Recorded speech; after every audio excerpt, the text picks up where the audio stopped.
Therapy સેન્ટરમાંથી ઘરે પરત ફરી રહેલા વૃદ્ધા બે રોડ ક્રોસ કરાવવાના બહાને તેમના હાથમાંથી બે બંગડીઓ લઈ ગઠિયા ફરાર થઈ ગયા હતા।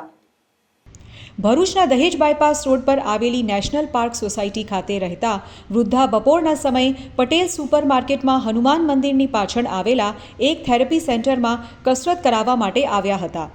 કસરત કરીને તેઓ પરત ઘરે જતા હતા। તે વેળા મંદિરવાળની ગલીમાંથી નીકળી રસ્તો ઓળંગવા જતા હતા।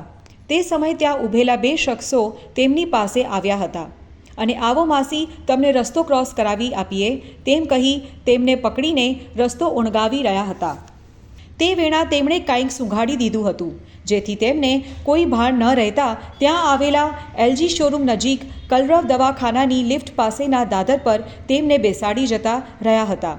થોડા સમય બાદ તેઓ ભાનમાં આવતા માલુમ પડ્યું હતું કે તેમના બંને હાથમાંથી ₹72,000ના મત્તાની સોનાની બે બંગડીઓ તે બંને ગઠિયાઓએ કાઢી ગયા હતા, જેના પગલે તેમને ભરૂચ એ ડિવિઝન પોલીસ મથકે ફરિયાદ નોંધાવતા પોલીસે તપાસ હાથ ધરી છે।